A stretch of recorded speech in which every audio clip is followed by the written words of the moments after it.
What's up, everybody? Welcome back to another Bear Show, and I'm glad I did that unmuted this time. I'm Ivan Vargas. Make sure you go ahead and like, share, and subscribe to a Tape Never Lies network. Make sure you go ahead and become a patron today. It's the best $7 you could spend. You'll get DDP breakdowns, you'll get pop-up shows, you'll get all Bears updates, everything you could ask for, all Chicago Bears. So go ahead. It's simple. It's a no-brainer, man. It's an easy $7. You'll get all the Bears stuff all the Bears content that you want. Man, I'm actually here with some good news. The Bears won. But if you watch the game, there's also a lot of bad news about how the Bears won that game. And winning ugly is fine with me. But, there's just so many questions still with this offense and how they're approaching their game plan and how, and where they're going to go in the future as far as player personnel and as far as coaches are concerned as well, because I just don't feel like we're going in the right direction. Now, we will get Justin back. Justin Fields seems to be on the mend. So I'm hoping that he's back again this weekend against the Detroit Lions. We'll see. But I'm going to save my predictions for later on in the show. It's going to be a fun one because I just don't. I could see where Taryn is talking about, but I just don't see that on the horizon. But let's go ahead and talk of this Panthers game first and foremost. You looked at the weeks before and you thought, okay, they're struggling with a young quarterback, even though he's 2-2. Did all you could ask of him. But the same type of flaws and mistakes and, unexecuted plays are still happening with this football team. I don't know why we continue to rely so heavily on a screen game. Maybe that's just trying to disguise the lack of, I don't know, pure speed or playmaking ability out there. But in my opinion, if you're going to go ahead and lay an egg like that, you might as well just had Tyson Bagent throw it 50 times. Like you see what happens. We might as well just gone out there and say, hey, Tyson, this is your last run. Go ahead and throw it 50 times. Let's see what you could do, because everything else just seemed like it was slow. The entire game from start to finish was very slow. I was happy with the amount of carries that Donta Foreman had, even though I felt like it should be more. The defense was what kind of gave me hope this past game. They did their job well enough for me to believe that if you could continue this trend, that you might have a defense that is surprising you towards the end of the season. But right now, it's the offense that just can't seem to find its way, even in a win. And I know people are out there saying, hey, it's a victory. Why are we complaining? What's the issue here? Well, the issue is how it's been executed. The issue is how it looks. And I get you. I would be happier if the Bears were a winning football team, but they're not a winning football team. And even with this win, it doesn't give you any type of security that they're going to continue this trend on offense, that they're going to continue to build off of this. Even with Justin Fields, coming back, the half of the Denver game and the Washington game, really his best two games of the year. Even then, you get to the Vikings game and you see a complete change of how they're executing, a complete change of how they're running things. I would rather see them go ahead and try to find ways to get Justin out of the pocket this next go around with him. Go back to what was working well last season and see how well he performs then. Because it seems to me like Luke Getsy, and I continue to put the blame on him. The blame's going to end up being on the coaches regardless, because of the lack of development from one Justin Fields that we've been talking about. And now you see Tyson Bagent struggling a little bit, but he can, there's only his rookie year is coming to an end soon. So next season, all criticism is fair, but he is in his rookie season. I don't see progression within the offensive line, even though I see progression with a guy like Tevin Jenkins. I don't see this offensive line as scaring anybody. it just seems to me like we're stagnant in this offensive development with players, personnel, and with coaches. I don't think that, this continuance of the screen game is, just a coincidence. I just don't think he's clever enough to draw up anything that's going to get guys in open space. And it just seems like he's relying on the play. Like, obviously the playmakers need to make plays, but when you're throwing 10, 15 screens a game and they are reading it and they know it's coming, and a few of those worked, a few of those worked last night. I think the first one to DJ Moore got you a first down. A couple of them were all right, but you're flooding us, or you're flooding the game plan with these screens in order to get guys in the open space. But you've already showed your hand in it in games before, so like defenses are ready for it, and it just doesn't seem to be getting the big plays that I think Luke Getsy thinks that they'll draw. It's just not there.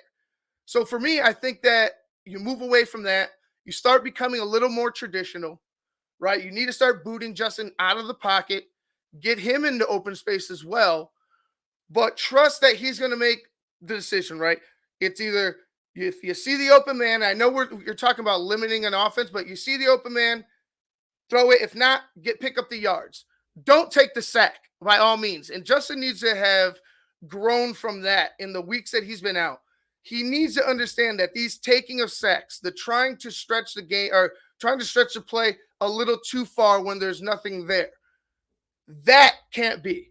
The turnovers cannot be. This is really, and I mentioned it before when we get to, this was really the point of the season where I thought the Bears were going to actually make that jump. And I don't think that anymore. I really think that they're one of the worst teams in the league. But I thought prior to the season, I thought this was the time where the Bears could possibly make a jump and start, progressing on the upwards, and you'll actually start to see real progression, real development with this team. And I mean, obviously, that's not the case. But if you're asking Justin Fields to do anything, limit the turnovers by all means necessary. Limit the turnovers by any means necessary, because that's the glaring issue. You giving the ball back to the defense doesn't help your cause whatsoever. It causes mistrust. Obviously, they're going to end up, moving on from you if that's the case. But within these next games for Justin Fields, this last showcase that some people think it is a final showcase for Justin Fields, he needs to be a lot better. I thought Tyson Bagent did his job Thursday night. I really did. I thought, you're asking a hell of a lot from a kid to come in here, throw it 30 times, make all the plays, make all the reads, year one. He did an admirable job. 2-2, undrafted. That's fine with me. The problem is that you could see where he struggles. And so sometimes where he just threw the ball up. There was a couple of plays where he just kind of threw the ball up and it just wasn't there. A couple where he forced and they didn't end up with a pick, luckily. But he still needs his polishing. He mentioned it in his post-game interview that he needs polishing as well. So, for me, I'm looking forward to seeing what's next for Tyson Bagent. Obviously, I want him to be a Chicago Bear. But, as of right now, you kind of have to look beyond what he's done and now come back into focus. What can Justin Fields do for us? What can he do moving forward? Now, the defense this past weekend, I give him credit. Like, didn't allow an offensive touchdown, only allowed 6 points on defense. That's great. I mean, obviously you had the punt return, which is not good for the special teams, but the defense as a whole did a pretty decent job holding the Carolina Panthers to just 13 points. They finally got to the quarterback. They've finally been getting to the quarterback in a few weeks. 3 sacks, only 15 yards, but they got to the quarterback.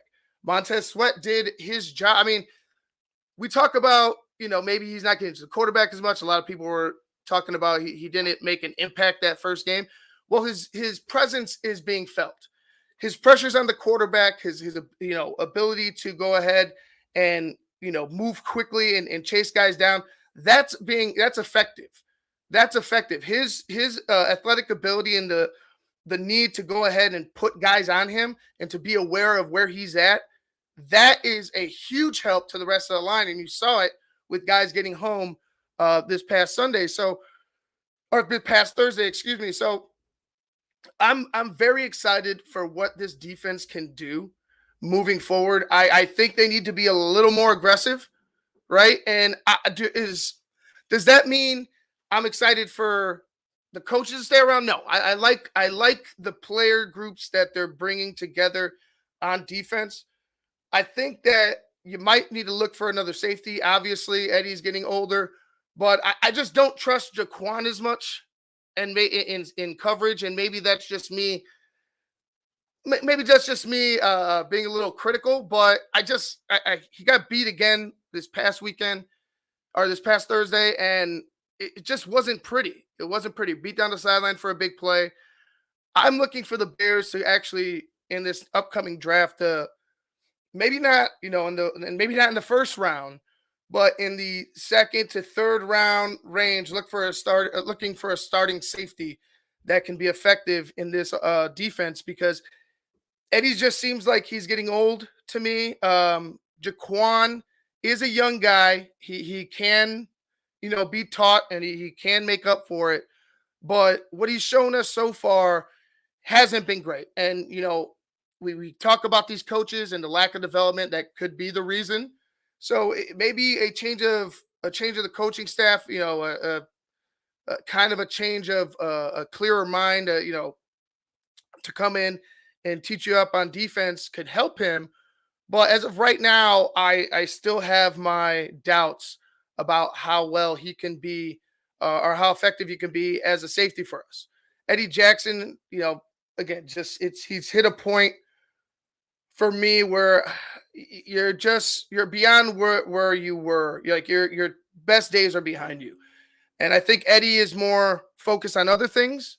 Obviously he's a family man. He's had issues in the past that we were all critical about, but we had no clue about. So I don't want to jump on him for that. But as far as play on the field is concerned, it's just he hasn't been that playmaker that we thought he was going to be. When he signed that big contract after 2018 and everything, it just hasn't come to pass. It hasn't come to pass. The injuries have mounted, so his body is a lot, is different now. The way he probably reacts to things is different now. He's already coming into the league with an injury. So those are that's just one area where I think should be a focal point coming this upcoming draft is those safeties, or is that safety position in particular Eddie Jackson's. Like I said, Jaquan has a lot of potential, but I would like to see, I would like to see what he could do with possibly a different defensive coordinator. I don't know whether they're going to fire Coach Eberflus or not. You know where I stand. I hope he's gone. I don't think you've done enough to prove to me, or you can do enough to prove to me that you and your coaching staff belong here. So for me, I would like to see him with a different defensive coordinator, maybe a different coaching staff altogether, and we'll see. We'll go from there. Let me go ahead and try to find some of these questions that you guys had. I'm going to be a little bit away from the chat just because I don't have Jackal here with me. Jackal's actually enjoying the UConn game courtside with his son. So wish them all the best and hope they have fun out there. But I'm going to go ahead and try to jump on one of these. Here we go. Drew Black. Ivan, what do you make of John's going out to watch Caleb and May and making his prediction that Flus will be here in 24? Is he a pretty respected insider? Seems like he's trying to tell us something. I mean, he is like he's in there. He's in the media machine. He's in the know with people that are in the know. So I would expect him to know some things, but I mean, as far as predictions are concerned, maybe, like I said, maybe Flus is there because we've all heard Ryan Pace and how he's gushed over him and the consistency that he's brought to the coaching position, which is fine. His interviews are still garbage, well, as we'll see in a little bit. But the consistency is just, for me, that's something that we're not seeing on the football field. Like, if we're talking about consistency, he's there and he's chipping away, chipping away, chipping away, chipping away. I understand that, but is it working? Is it going to be sustainable moving forward for this football team? And as of right now, I don't see it, because you're so up and down. Like I said, look at the first 4 games, terrible. Then you have this, all of a sudden, this jump with the Broncos in the first half of the Broncos, you bomb out. And you have this other jump with the Washington game, and then you bomb out. And you only have one half of the ball, of the football really playing well. And that's the defense. The defense still has its flaws, but they're the best unit on the team as of right now. As of right now, the defense is playing better than the offense, and that's just a fact, in my opinion. So, honestly, it's not my opinion. It's just a fact, period. They are just better than this offense. Like I said, take Tevin Jenkins out of the equation, who's been playing like a beast. Take away Darnell Wright, Deontay Foreman. You're cheering for a few guys and maybe like 1 or 2 performances from DJ Moore. But what's really gotten you excited? I mean, other than that, 1 or 2 games, a flash here, a flash there. It just doesn't seem like to me, Drew, that they're going to be here or they deserve to be here in 2024. So we'll see. It's Ryan Poles' decision ultimately, and we know how he loves the guy. And yeah, to me, it's all about, are you showing progression? This is the point in the season where you need to start showing progression, not promises, not we're almost there, no tricks up your sleeve, none of that shit. Start to show real progression as a football team, and maybe you could save your job. But as of right now, they should be fired. As of right now, they should be fired. You should look to move forward with whatever Justin does. Justin does. He has a lot of work to do in these next few games, as is. But as far as the Bears as a whole are concerned, if you can't win close to half of these games or more, then what are we doing here? What are we doing here? We're just gonna accept that this coach is, good character and good for the locker room, but doesn't generate wins. Is that what we're accepting now? I get that's great. You're good for the locker room. You're a good coach. You're a good man. Why you're not generating wins? Why are you here? Why are you here? Let's see. Who else we got? Too bad Bagent arm is yeah. Well, I mean, like I said, don't jump on Tyson Bagent. Is hard. He is who I thought he was, a backup quarterback, and that's fine. That's perfectly fine. He just, as Bears fans, a lot of Bears fans jump into it, and we're so deprived of what good football looks like, right? We only get these little flashes, like I talked about. We're so deprived of it that anything good that's put in front of our eyes that looks somewhat like a decent quarterback or somewhat like a decent football team, we're going to go ahead and take it and run with it. You're going to go ahead and just believe it, even if it's not in front of you. And like I said, it's Tyson Bagent might well develop into a great quarterback. Who knows? We'll see. But the work needs to be there. It's obvious now that we have more tape on him that he needs work, but the Bears as a whole need a lot of work as well. The offensive line, not great. I got some PPF scores if you're into that sort of thing for the offense. Your top-rated offensive player, and I mean, he was in there a couple of plays. So actually, I'll say your top-rated offensive player was Mercedes Lewis. They actually have Trent Taylor listed here, but he played a total of 6 plays and I think he caught like 2 passes or something like that. It's not really, I mean, it's okay, but he's a special teams guy. at best. But Mercedes Lewis, your best performer, 79.4 offensive score for them.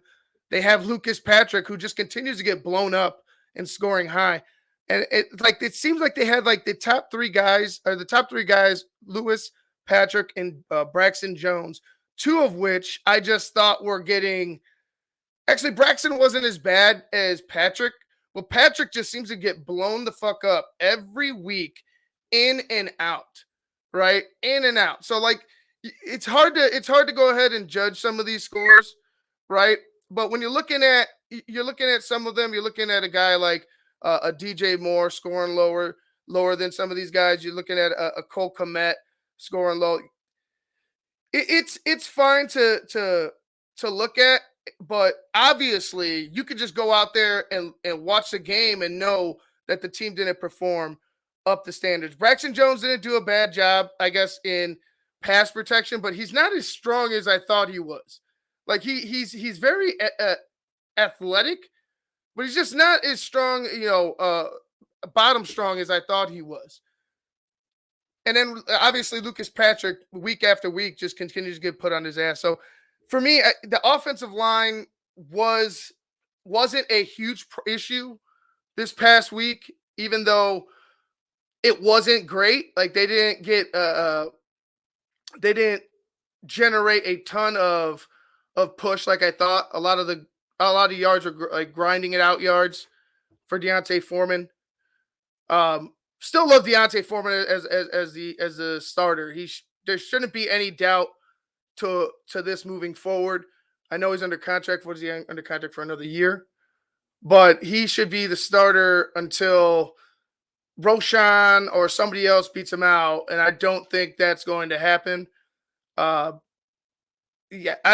maybe a couple more touches, maybe a few more touches. I don't know if he's eclipsed. Did he eclipse 100 yards this season yet? Let me see. 1, 2. No. His highest output, 89 yards. 89 yards on 16 carries against Las Vegas. Only 3.8 yards a carry against the Panthers. You expect more, even with the backup. You expect more from the offensive coordinator. You expect him to be able to draw up plays that free up guys, and it just wasn't happening. And I'm not gonna leave a excuse trail of the rookie quarterback or a young quarterback, a young offensive coordinator. It doesn't make sense to do that anymore, seeing as even with a experienced quarterback in Justin and with a better talent at wide receiver with DJ Moore and guys that you want in Robert and Tunyon and in Lucas Patrick, doesn't seem like it works. So for me, I would really like to see D'Onta Foreman take more of the brunt of the load, and I like to see them limit the amount of passes for both Justin and if it is Justin or whoever it is playing. Like hopefully it's Justin throughout, but I'd like them to limit the amount of passes that they're trying to pull off and go a little more traditional. Like I said, a little more heavy on the run, and let's see where that goes. Work the play action, and let's see if you can free some guys up downfield. Because even with empty set, you got guys. Your quarterback can't even see guys down the field. So is he trying to process too much? Are you asking him to process too much? I mean, you already had Justin saying so. So when you see guys running wide open down the field, to me, it seems like these guys are being taught, stick with the rules, not what you see, stick with our rules. And that could be, obviously that could be beneficial, but I think at times it could really restrict what a player wants to do. And that's, I think, what Justin was talking about, a few weeks before he got hurt, or was it a week or two before he got hurt? Regardless of that, he said it, and I believe it. He ended up walking it back, but nonetheless, it's the truth. All right, let's go ahead and jump into these interviews. I didn't like how Flus came out after the game. No need to smile. Obviously it's a win, but he should just be as milk toast as possible after a win like this, because your team didn't perform well against one of the worst teams in the league and prove that you are one of the worst teams in the league. There has been no progression. Whatever progression you have, it's not being seen. So let's go ahead and jump into it. He's smiling out of the gate. I hate it. I can't stand it. What's up our sleeve? Not a goddamn thing. Not a damn thing. Okay, happy for the guys in the locker room. They are excited to win this game. Go 2-0 on Thursday night. That was a big emphasis this week, and the guys did a nice job with the course of the game. I wanted to thank the Bears fans again. They do a great job with our being on third down, getting loud when they're supposed to, and it's really an advantage for us on defense, and when we get to third down there. So they did a really good job there. With the game, I really thought that we played some good complementary football. I really thought that the defense did a really good job of creating some short fields for our offense most of the day, and that was good. We capitalized on some of them. It was that kind of game. Both defenses played well today, and we knew it was going to be some field goals there as the game went on, and I thought that overall, we handled it well and put ourselves. He knew there was going to be field. So, you didn't expect your offense to perform well. But to me, that's what he's saying right there. It's like we expected it to be a field goal game. Like, I didn't think the Carolina Panthers defense looked like world beaters out there. I don't believe they are, overall this season. So why would you expect a bunch of field goals out there tonight? It's just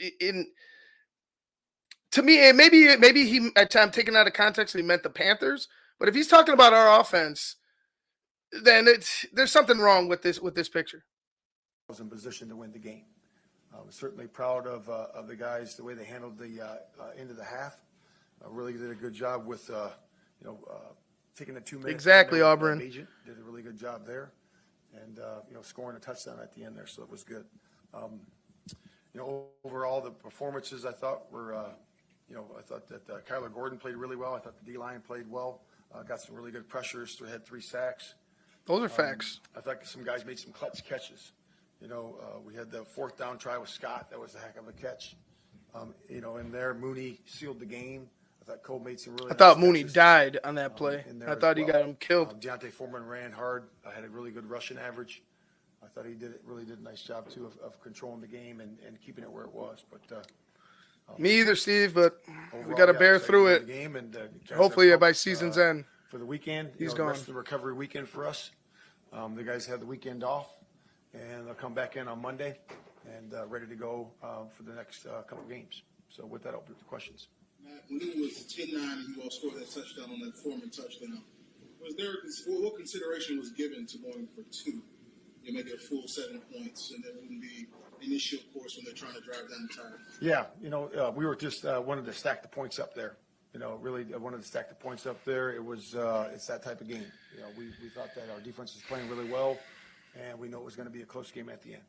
Matt, at halftime, you told the broadcast that you had something up your sleeve. What were you anticipating? Did you get to everything? There's no faith in that offense, is what he's saying. No, we didn't. But we certainly had a good plan coming out there, and again, it was a defensive game this week, and I thought the guys did a really nice job finishing the game the way we're supposed to, and we did good. Did we see what was up your sleeve? Did you use it, or I don't know what's up yours.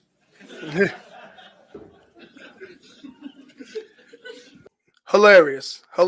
But there was absolutely the lint was up his sleeve. Sweat was up his sleeve. There was nothing spectacular about that second half of the Chicago Bears versus the Carolina Panthers from either team.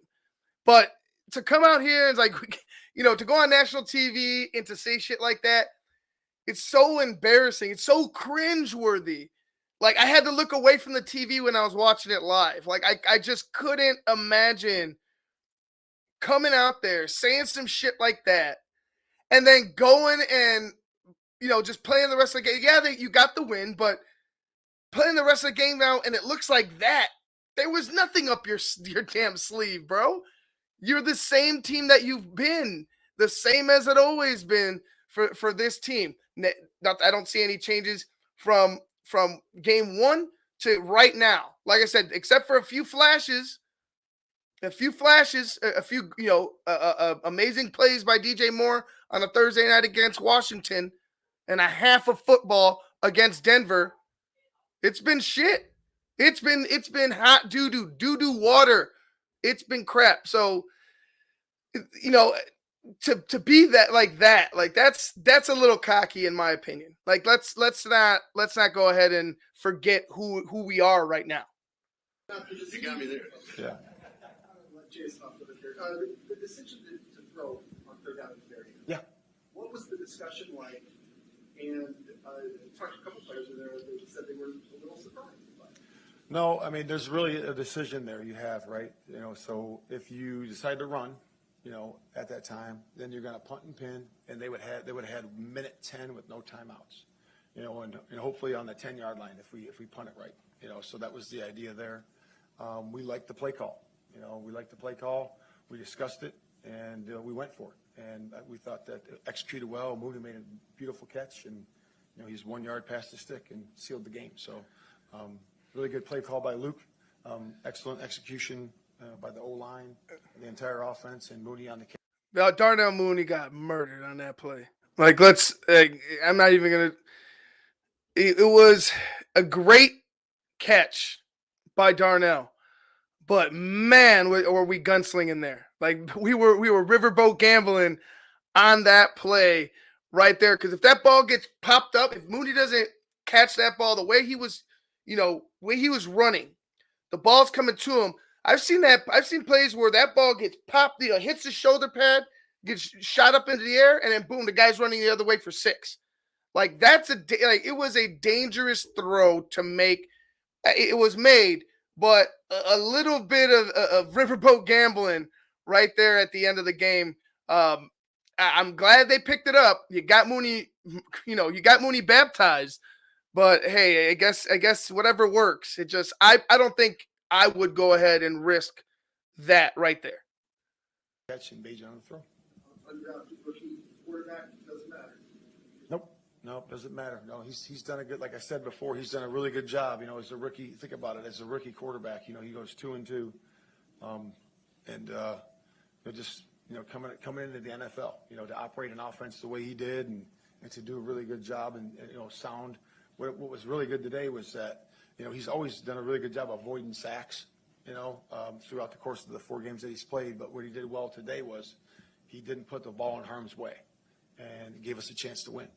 Matt, on their last drive, what would you make of just kind of the back and forth? It took them a really long time. I said that they won. That's a positive, right? They won the game, even though it all looked like shit. Like, that's a good thing. They're going 4 downs. But so we knew that. It all looked like shit. So we're going to talk about that. I thought that, obviously the 3rd in inches, we stopped them there. Then they go on 4th in inches. That's a play everybody runs. But, then they got another 4th down. I thought that was a good play design there. So, then we end up getting them to midfield, and then they really just at that point, I'm thinking, knock them out of field goal range and keep them out of field goal range and don't make it a game. And our guys executed well. So we dialed up a couple pressures there, and then the 3rd down pressure was good. Where Jack almost made the interception. I know he's upset about that. I already talked to him about it, but he'll make that next time.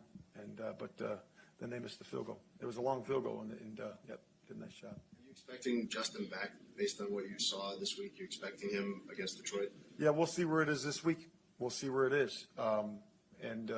It's a big week to make that evaluation, so we'll see where it is. And when Justin's healthy, he'll be our starter, and we'll see where it goes. How close was he to being available today?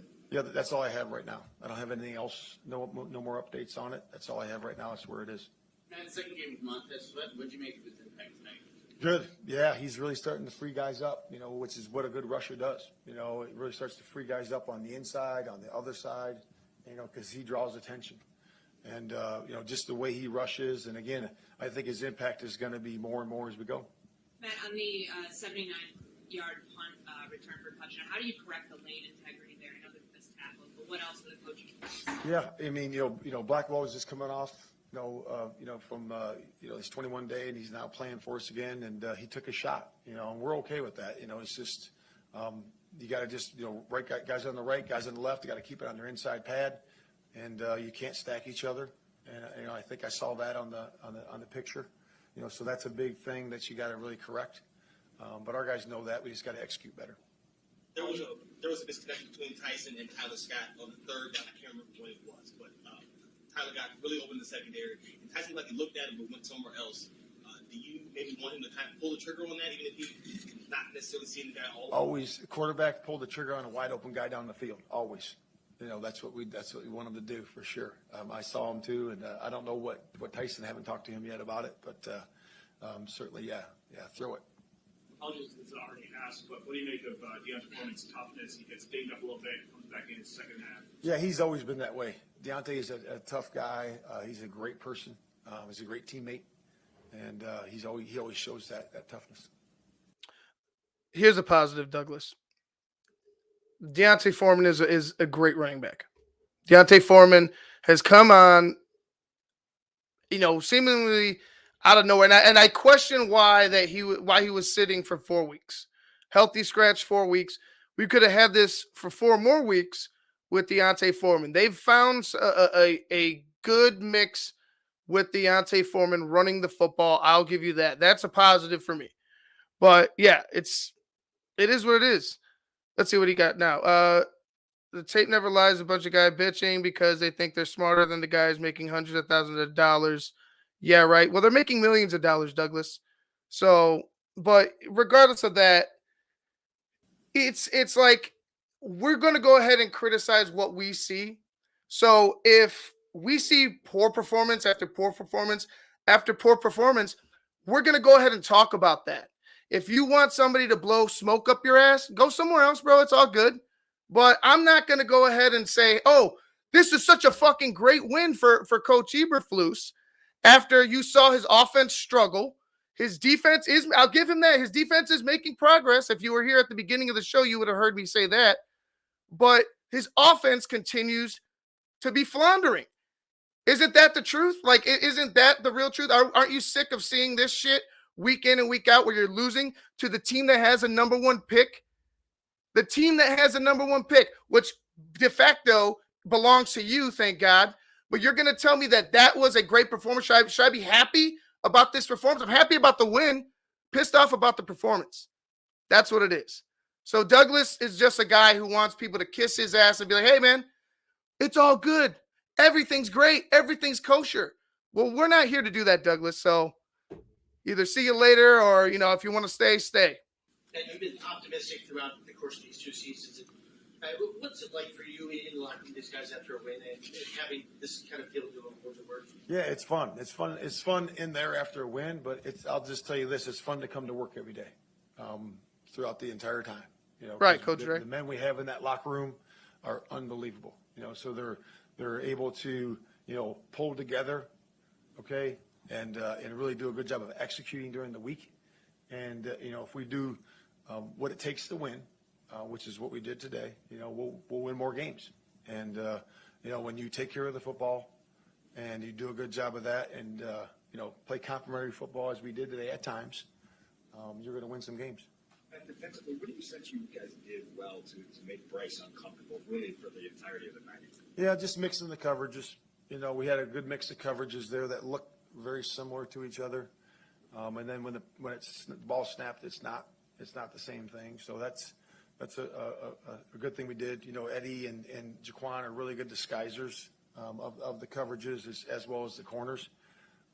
They got a really good staff over there. So it's obviously Frank's my friend. They just don't draw he's seen us turnovers. I just try to change it up a little bit based on our time together. But yeah, they do a good job of disguising in the back end.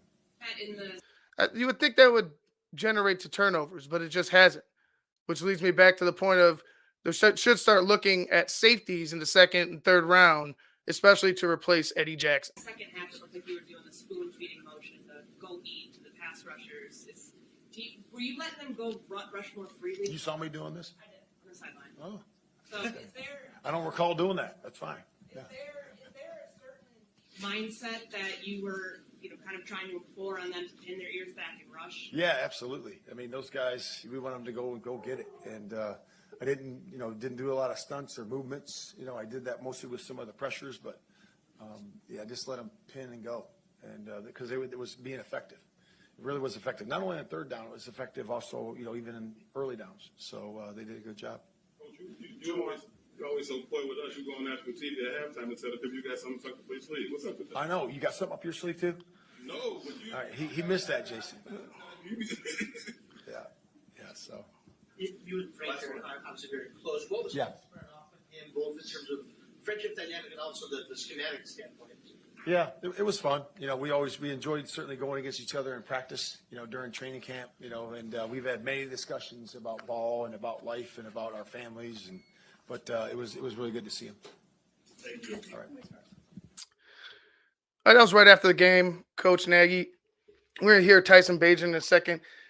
Like I said, the defense has been progressing. The defense seems like it's on the up and up, and I like, especially with the addition of Montez Sweat, the defensive line seems like it's starting to get home. The offense, on the other hand, whether it's Justin, whether it's Tyson Bagent, just doesn't seem to have rhythm, doesn't seem to have rhyme. We have a guy, like I said, in Deontay Foreman, who I think should just be I don't want to call him Marshawn Lynch, but we should rely on him in the running game as such, at the very least. I don't think that we're going to see a huge jump this weekend. I think the Detroit Lions are going to come to play. They're going to take this game serious because it is a divisional game, and I think they want to prove a point. But if we can't see limited turnovers, if we can't see a ability to go ahead and scheme guys open, and Justin too. Justin has the same type of responsibility to get to ball to the open receivers as Luke Getsy has to trying to scheme him open and help him out with the play calls. I don't see that happening consistently enough throughout the rest of the year for them to consider keeping them. Now, Justin might go ahead and prove it. I hope he proves me wrong because like I said, I'm a huge fan of Justin Fields. But if he doesn't, then, you're going to have to move on there, and they're probably just going to have to scrap the entire thing and bring in new guys for whatever quarterback they decide to draft in the upcoming NFL draft. Here's Tyson Bagent after the game. Tyson, you all were faced with the third and medium. Pick up the yards, you win the game. Traditionally, teams try to run the clock out as well. You get the call to pass. What's going through your mind? Yeah, I thought it was great communication. Damn, it's loud today. Great communication between me and Luke and understanding of what is needed and what we're looking to do. Ran a concept early on in the game threw it to Trent, but we got the pass interference call. But we knew the play was effective, so we went back to it this time with Mooney. And just it was very clear that it was perfectly fine to take a sack. So if it's not, if it doesn't look great, take a sack, allow the clock to run, and punt the ball. It looked like you and Mooney kind of improvised that route to get in, lead into the sticks. Was that kind of what was on your mind on that spot? Yeah, initially the DN had dropped, and then waited about a half second, then added on late. Once he added on, I just replaced that window with the throw, and Mooney did a good job. Initially sitting because of that dropper, and then working in once he saw the dropper attached late. This is it. 3 years to start this year. Justin comes back. What did you learn from this whole experience? Leading a pass to seal a game on national TV seems like a pretty good Yeah, no doubt. I mean, going out with a win is obviously fantastic, for the team. And I don't know if this is it. Nothing really changes for me with the preparation, how I'm attack every week. But I learned that it's really hard to win in the NFL. So appreciate all the wins, and just really I appreciate the team. Staff and player included. They've all rallied behind me extremely well, and Thank you, hands down. I never but had a doubt for a second. he can have his opinion. It's just A bad one. The number one pick in the draft from the quarterback comes. What does it say that you're able to win the game, the numbers were better? Do you take any pride in something? Not that I would take any pride in Sir? something like that. I mean, it is what it is. The draft happened. However it went is how it went.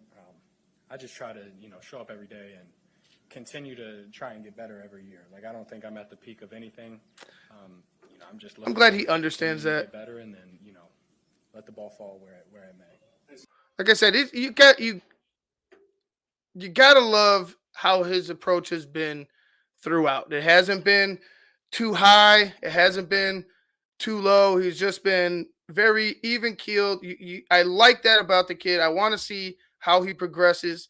I want to see where his career ends up, whether it be with the Bears or not. I really am intrigued by the player, especially because of the way he handles himself on and off the field. You could tell when he makes mistakes that he wants to correct it, and you could hear him when he speaks that he's determined to make those corrections, but also that he understands where he went wrong. Given the way this game was going, and it was tough to really get momentum going, what did you take away from the touchdown drive when you guys finally got a little bit of rhythm, a little bit of I'm looking for that, Coach Dre. I'm solid.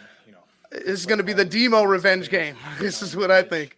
Running the ball effectively, taking completions, and really just taking advantage of the good field position that the defense, I thought, did a great job of all day. So it was good to at least capitalize on one of those when it was, direly needed.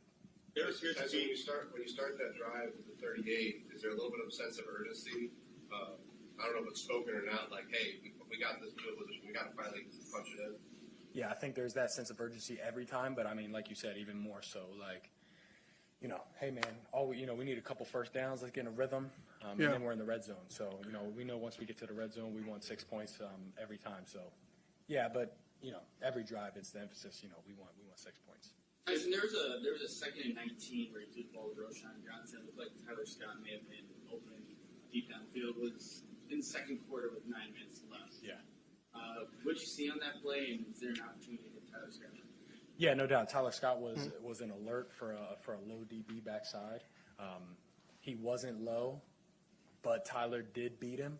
So I mean, obviously, if I knew that it was going to be not a low DB, but Tyler was going to win, I would have just thrown the touchdown to Tyler Scott. But that's not how I saw it. So I just worked through my progression, got down to Roshan for the check down. What do you think? And that's just I think Mooney's a stud. That's experience. I guess that to me that's part of the experience. But man, kid, like I thought you should have I thought you should have seen him clear. I mean, everybody saw him running free right off the jump. Like, and even on the TV screen, with the TV shot, I was just like, oh wow, Tyler Scott's moving. And then when you see the replay and he's just beyond everybody, like I said, it has to be recognized. But you hear the kid, you see how you hear how he wants to kind of correct that and how he recognized that, and he goes ahead and comes out here and tells you exactly what happened, which you gotta like. Still gotta hit the player though, wide open. Still gotta hit the guy. I mean, there's nobody that deserves to catch the ball more than Mooney. With just, I resemble a lot of his work ethic and respect a lot of what he does just as a worker. So anytime he makes plays, obviously I understand why he's making plays. It's because he works so hard day in and day out. Thought he made a great play. DJ said he was surprised that the ball came his way on the first play. Anything you can clarify in terms of why he was surprised that? No, I don't know why he'd be surprised. He's the best player on the field, so got to get the guy the ball. So you mentioned the one to Trent. Were you surprised that got called back? Yeah, I mean, I didn't have a good look at it, obviously, because I'm looking at about 500 different things. But yeah, it was a weird gig, especially when they called it wrong and then called it again. So got to keep playing. So on that 3rd and 20, I think it was 2nd and 19, 3rd and 20. It looked like you checked out of something. I kind of alerted everybody along the line of scrimmage to what was that play supposed to be? What play was it? What happened during the play? 3rd and 20. It was the one that went to Johnson. It's about 5 yards shy of the 6, first half. It looked like you checked out of something. Oh, and I threw the kind of screen to him. Yeah, we had a deeper dagger concept called, but we had quads to the right and saw that they were in an obvious drop look. So not wanting to try, and the check to that was a screen for the look, and I thought that we had a good look to at least get half of that without having to think at all. And if we get good blocks, then breaks one tackle, and now we got the first down. So that was kind of just seeing the depth of everybody, seeing our numbers out there, getting the ball out. Not making anything, not making it worse than 3rd and 20 already is. That's great. Like, I like to hear that from this young man. He understood what the situation was. He saw what coverage they were in, and he went ahead and checked out of it. These are you're going to have a lot of positives. You're going to have you're going to have positives. You're going to have negatives. Whether he corrects them is on him, but I like it's refreshing to hear him talk, and he describes the play, tells you what happened, tells you what he was thinking. To me that's what I would like a little bit from the head coach. Obviously, you don't have to tell us everything, but I would like a little more openness and explanation from the coaches, like I'm getting from a guy like Tyson Bagent right now, a young kid, thrown into the fire, and he's been excelling. But yeah, don't make 3rd and 20 worse, and he didn't do that. So he did a great job. He comes back and obviously gives you some really strong carries. What does that do for you guys in the huddle on the sideline, seeing that Donta fight through that? Just momentum. Winning these games, it's very momentum based. You want to have the momentum as much as you can. So whenever the O-line can, and the running back can tag team themselves into being good on 1st down and 2nd down, it's always a good momentum boost, and always usually leads to a effective drive that ends in points. So you've come to appreciate how hard it is to win games in this league. What do you appreciate most about tonight's victory? It's just a full team effort. I think that we had our mishaps on offense, but I think that's just why football is such a special game, because you got to do it in all 3 phases. So I thought defense was outstanding. I thought special teams, other than the return, made some great plays. So a great team victory.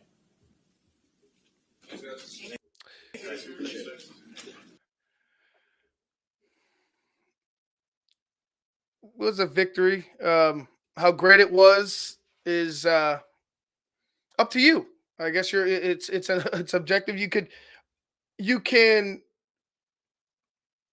be like a guy like Doug and want people to just tell you it's all right, or you could be like us and say, "Hey, man, this was good. This was good. This was shite."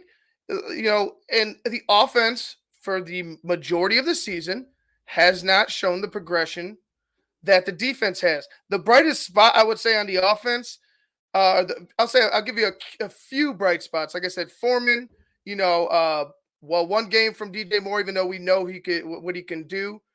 You have Roschon Johnson. I thought he was going to break out before he got that concussion. So actually, I won't say Roschon Johnson, but Tyson Bagent is definitely one. D'Onta Foreman, like I said, DJ Moore when you could get him the football, and Tevin Jenkins. I'll say those are stories that I'm really keeping an eye on moving forward with this offense. The rest of it just seems to be frustrating. Darnell Wright is one of those bright spots as well, but the rest of it, the execution, the center, it just seems like we're in a perpetual flux of the same garbage from Nagy to not Eberflus to Getsy. It's the same type of philosophy. We're going to do it our way, even though the personnel matches something totally different. Even in the defense itself, as a whole, I think is the brightest spot. But when you look at certain spots on defense as well, it took us to trading for another player to go ahead and pick up a few more sacks. It goes, it takes bringing in outside talent to help this team in the offseason. It took a lot, and then it took some time for it to mold. But it's been a long time for this offense to mold into something, and I just don't know what it is. I just can't recognize what that is. Here's the rest of the locker room. We have D'Onta Foreman, DJ Moore just continues to just give like some awkward interviews, and Montez Sweat. been in some battles, man, that we just came up short in. So it was really great to see us come out there and finish this game the way we did today. And I would just like to see us continue to work, continue to stack games. Man, it's a great feeling when you win. So if we could continue to have this feeling more and more, man, that would be perfect. You talked about it meaning a little more, the team gives up on you like Carolina did. What does it mean to get the victory and contribute with a touchdown like you did? It means a lot to get the victory, and that has nothing to do with the team we played. It was just, just us in this locker room and everything that we've been going through all year, and just really needing this win, man, to try to get these guys rally back up, man. And I really think that, we can just stay together and the defense keep playing lights out like they did tonight, man. We can go get some more wins for sure. Yeah, what can it mean for this group to find a way to finally win a close game like this? It means a lot. I think we've been in a lot of close games this year, and one play, two plays just didn't go our way. So the way we finished tonight was really, really good. And like I said, we just got to continue to stack on top of that and get some more wins. Yeah, what stuck out to you about the touchdown drive? You guys finally got some momentum going there. Maybe just kind of clicking on all cylinders. Everybody was on the same page. We knew that we had to score with the great field position. Defense played really good. We just wanted to compliment, their hard work, going to go put the ball in the end zone. So that was great for us, and I ultimately feel like, that really helped us win this game. What did you see on the actual touchdown? The defense they were in, I pretty much knew that it was going to be hard to kind of jam it up the middle. So I just kind of bounced it back, and I seen Frankie play over the top, and I knew it was kind of going to be a bang-bang kind of run. So just kind of mano, best man win, and I got the best of it. Yeah. Apologies if you've already answered this, but what were your emotions like just going against? It was kind of high, really, all day. It was high. But when the game came, I just had to calm down and and understand that it's just another game. And just go out there and play my game. Don't try to do too much. Just stay in the moment. And I feel like I did that. So go watch the film and try to clean up anything that I feel like I didn't do well. What was hardest about it? What was hardest about it going through the day? It was just all day. We was just sitting around, So that's pretty much it. But I was just ready. I was so anxious to get out there and go play. DJ was just saying, it wasn't pretty, but we got the win. Is that kind of the perfect way to describe today's game? Definitely. But at the end of the day, man, all the hard work we put in, even with it not being pretty, it still feels amazing. You know what I mean? Just to come out here and get a win and with a group of guys that I know work hard each and every day, and just to try to grow this locker room, grow this organization, and get more wins. To be able to do it, even if it wasn't in the best fashion, still feels great. What do you think the offense needs to do over this 10-day break to kind of find that consistency for the rest of the season?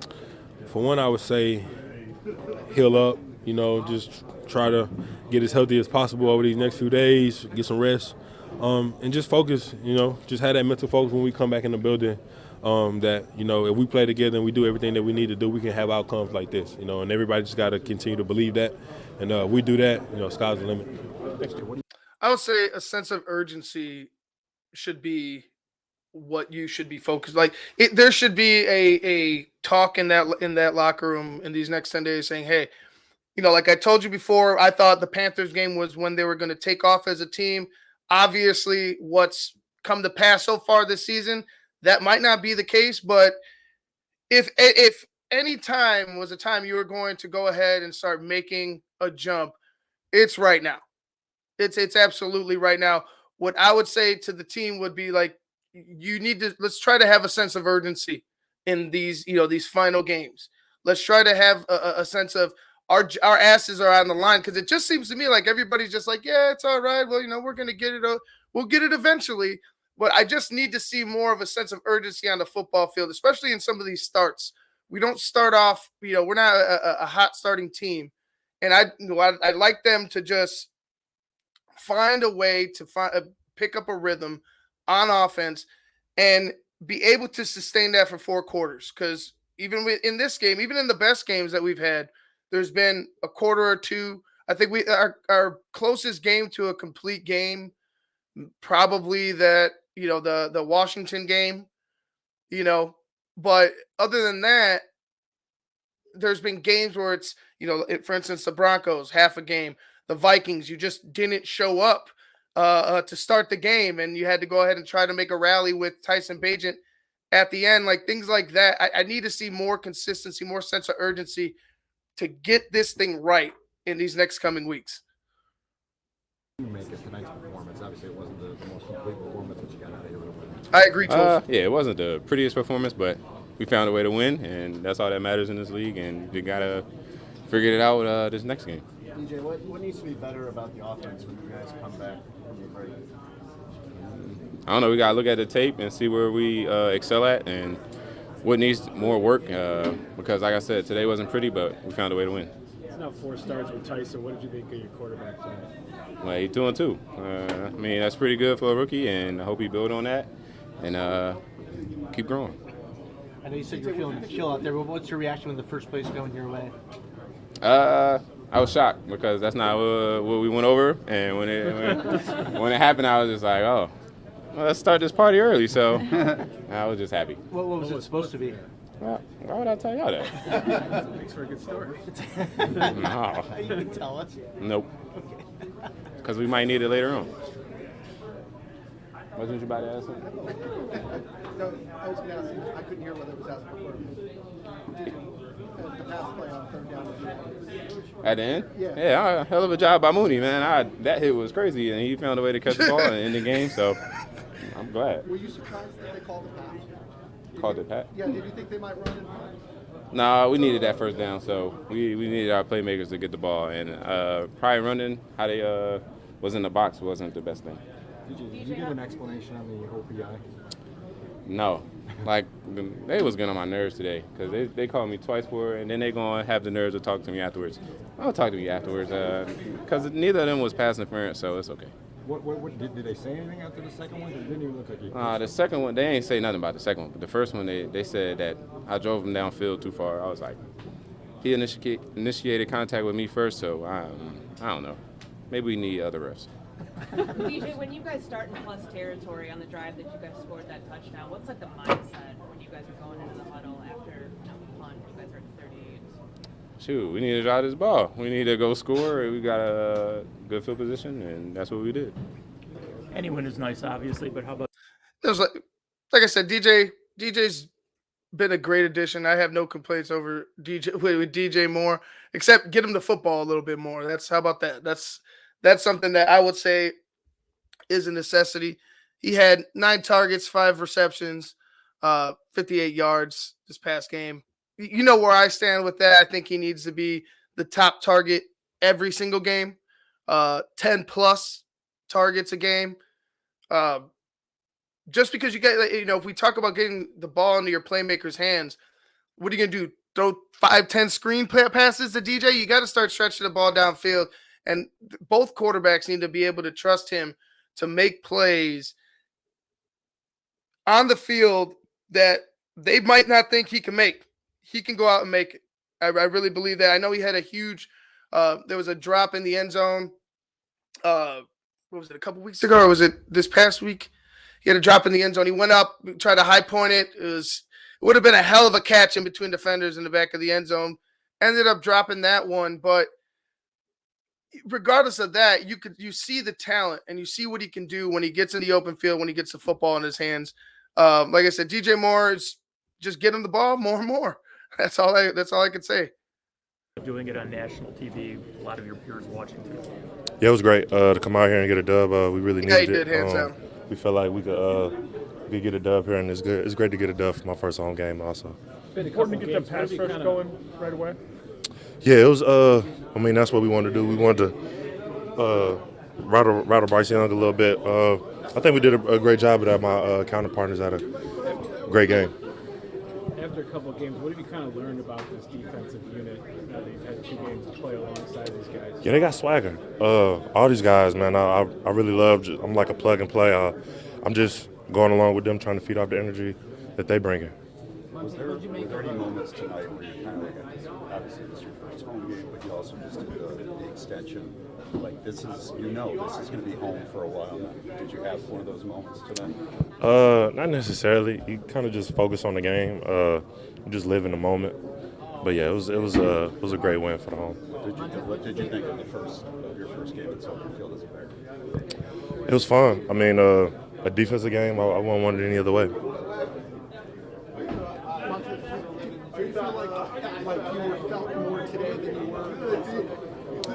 I got to go back and watch the film, but I think as a defense as a whole, especially the back end, they did a great job. But But yeah, I feel like the defense as a whole did a great job. Are you starting to get a sense of what this defense, what the identity is and what it wants to be, and how would you describe it? Yeah, I definitely am. I mean, all hands to the ball. Foos talks about all the guys getting to the ball, man. I think we're gonna be a great defense. We just got to start generating some turnovers. It was Montez Sweat after the game. You know, I like where we're going with him. You know, I think this week you'll see him pick up a sack.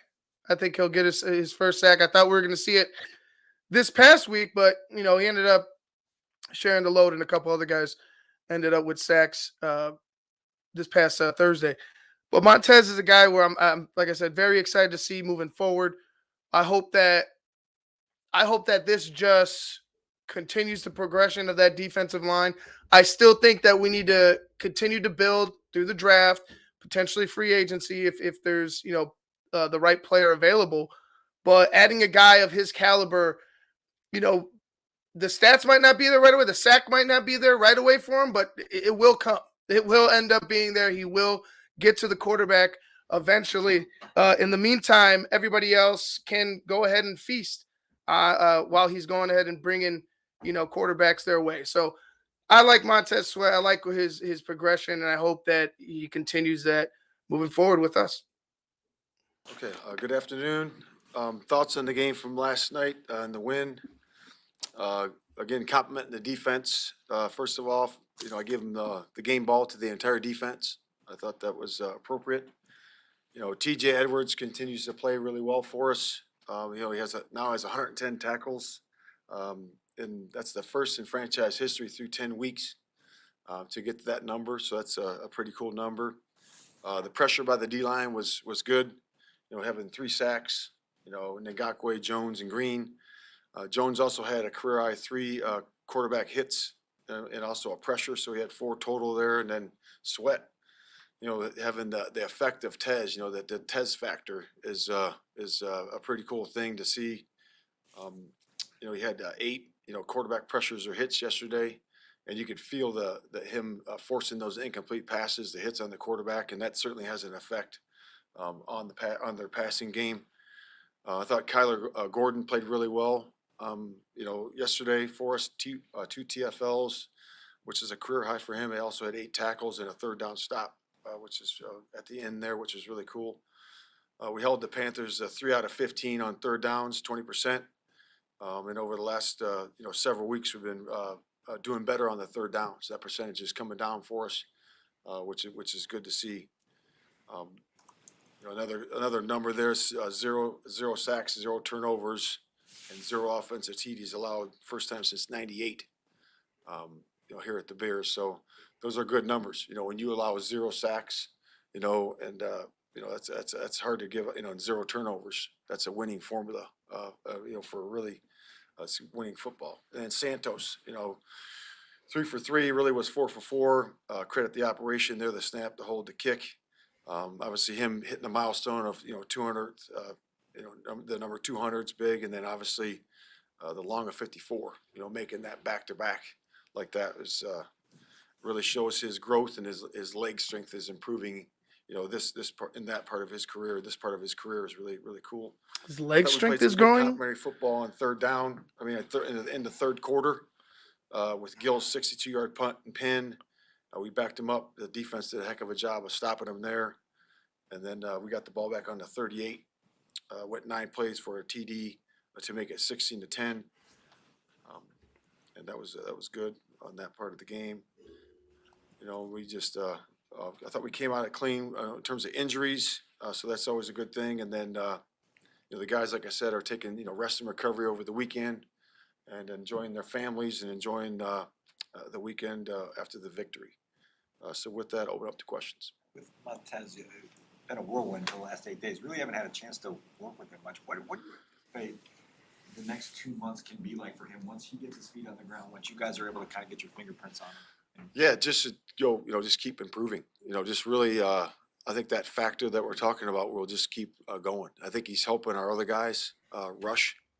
We're rotating our guys a little bit better, I believe, keeping our guys fresh. I think that's going to be important, because you want to have those guys, those rushers in the 4th quarter. The games are always going to be tight. So we got to have those guys at the end.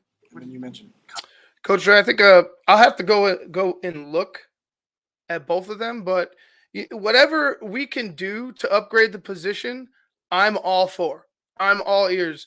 Um, Lucas Patrick hasn't worked out. He's been a better stopgap than a oh my god, I forgot his name already. Thank God, Mustafer, a Sam Mustafer. He's been better than a Mustafer, but not that much better than a Sam Mustafer. And it's just a position that needs to be solidified.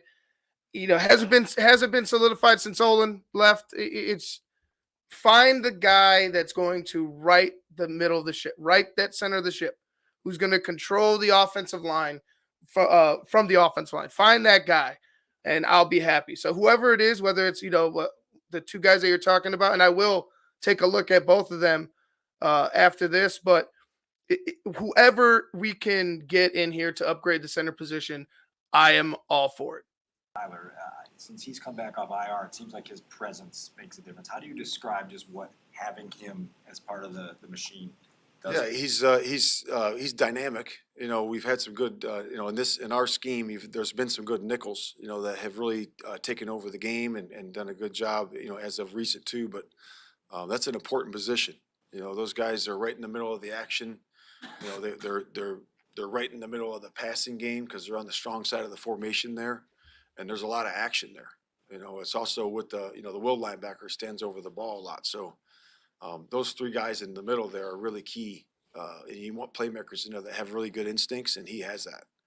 And that's why we liked him when he came out, and he's proven that since he's been here. And I expect the production even to get higher. We got to get more ball production by the entire defense. That's something that we need to work on and get better at. We certainly had some opportunities yesterday, to get a couple. We had some mishops, so we got to really seize those opportunities. Yeah, the two dropped interceptions I believe he's talking about were Jack Sanborn and Tariq Stevenson. Both. I think Sanborn should have had his. Stevenson, the way I saw the play, I thought it was just like the guy flashed and he just tried to jump out of it. He just popped his head up too quick, or a little too late, and the ball was on him. But nonetheless, he's right. You gotta be able to generate those turnovers when they're presented to you. Otherwise, it might have been the difference. It might have changed the game. The game might have looked a lot different if the Bears would have gotten those interceptions, and maybe they take one to the house, or after a pick, they go ahead and drive down the field and pick up a touchdown. So those need to be made definitely. Khalil Herbert, what did it come down to in terms of him? That's true. You got to make the play, Coach. I'll give you that. Yeah, he just was needed more time, and again we'll assess all those guys this week and we'll see where they are. When you have somebody like Foreman playing as well as he's playing, does that give you a little bit of a luxury of time, or are they unrelated?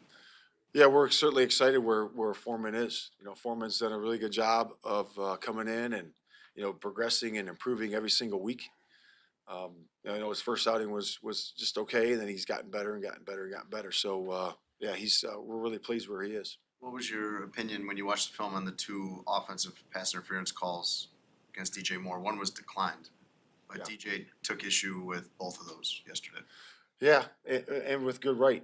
I think that we're going to look at those and turn those in, and we'll see what they say. But I certainly didn't see anything there. So yeah, I know you talked about Justin Fields a little bit last night, but again, does he get to shut it down for a few days, just like everybody else, or will he be working with trainers and continuing to rehab? Yeah, all the guys that are going through the injury deal right now are going to be working with our guys to get back. Good. He's no different than anybody else, but have no other update than that. Good. That's honestly, that's what I want to hear, Matt. Like, that's exactly what I want to hear. If I heard that he wasn't working out, then I'd be concerned. Why isn't he working out? You're telling us progression is, all those different things. But since he is working out, I'm very happy. It's a positive sign that they kept him working out, even after or even during this break on the weekend. So it's looking positive for Justin Fields to start this weekend against the Detroit Lions. His green light that he feels ready to go. this point? Yeah, I mean, it's like we're just going to leave it at that. He's all the guys are feeling in a good spot right now that are injured. And again, I have no other update for you than that. Justin's toughness is so well documented going back to before he got here. Justin Fields. Okay. He's at Ohio State. Was he pushing you to let him play this week? All the guys always push me to play, and it's always up to the trainers. The trainers are the guys that make that decision, that clear those guys medically. And when they do that, then we push them on the field and see where they are as coaches, and then go from there. So did Justin do that? Was he telling you, hey, let me at least get warm-ups. Let me just show you what I can. Yeah, like I said, they all of them do that to me. They're always like that. Sorry, the third down at the end, the decision of pass. What was the balance between the math, the analytics you guys have been talking about, and just your and Luke's feel for where you were at that point? Yeah, it's kind of like I said last night. If you end up running it there, you punt and pin, and hopefully you're inside the 10, and it's a minute and 10, to go, and they got to go the length of the field, and certainly like the way our defense is playing. So that was certainly an option there.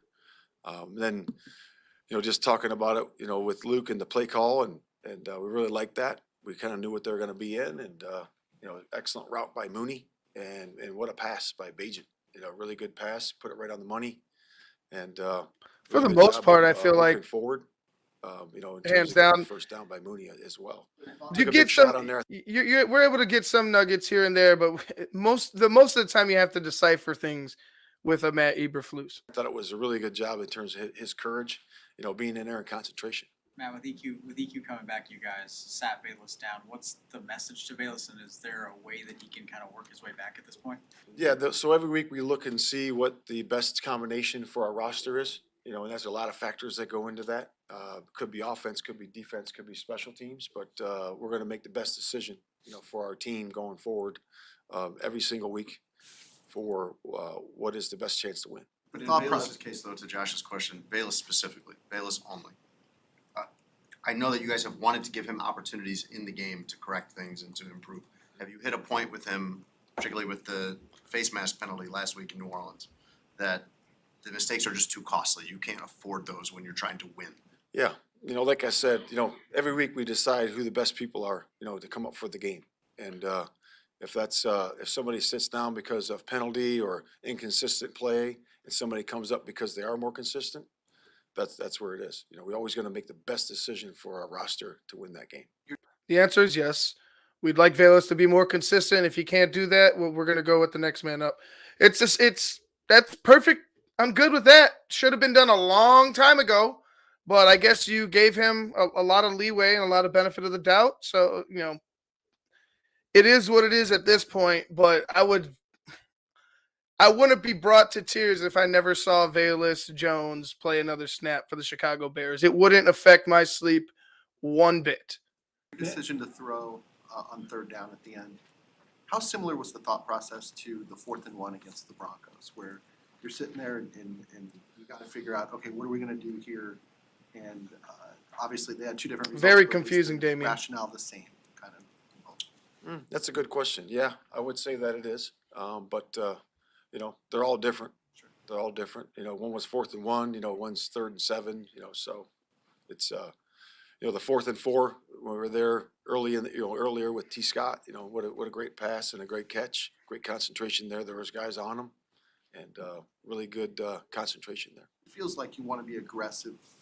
That if it's a 50-50 thing, you err on the side of aggressiveness late in the game. Is that a fair evaluation? Yeah, they're all good decisions when they work, right? Yeah, we always want to be aggressive though, but we always want to be mindful of the risk reward, in each decision too. Matt, what did you see from your defense, especially with regard to pressure that is universal, that will be just as effective against the Lions, who have a really good offensive line, as it was against the Panthers, who frankly don't? Yeah, I mean, we're going to be playing a good football team coming up, and pressure can be generated a bunch of different ways, right? So we have to find a way to get that done versus a really good offensive line.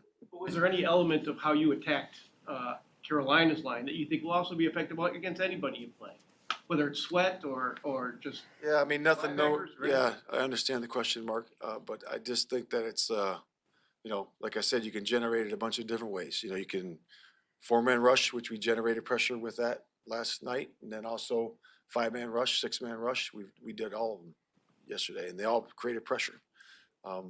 So again, we're always trying to find that. We need to improve on that and continue to improve on that.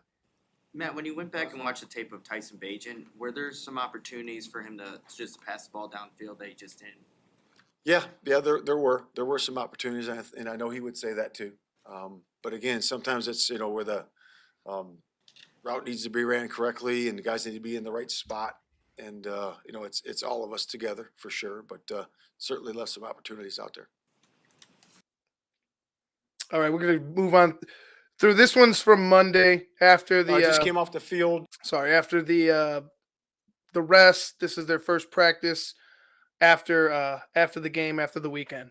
With our light practice today in helmets, just a little bit of individual, just to get the guys moving around, and that was good. A little special teams to start, just to get a preview of the Lions, and then we did a walkthrough at the very end, split offense and defense. So that was good as well.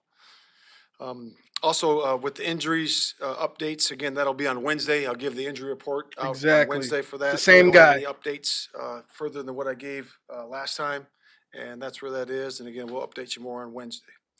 With the with the bye week, your mini bye, what we do is a self scout, and we look at each other, offense and defense, and look at the individual, how they can improve, how we can improve our scheme.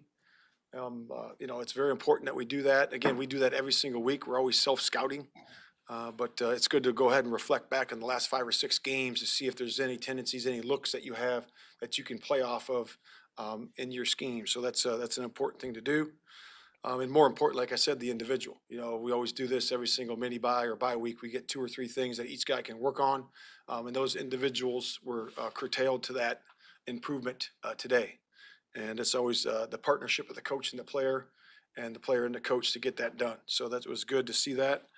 And again, I always look at those things. I visit with the players about those periodically during the week to see how their checkpoints are and how they're improving on those things, because we put a big emphasis on that, because that's what wins games, right? Fundamentals and technique wins football games, and it's about the individual really doing a great job with those fundamentals and techniques. Again, rest and recovery this weekend, I thought it was good for the players. The mental rest and the recovery of the physical body.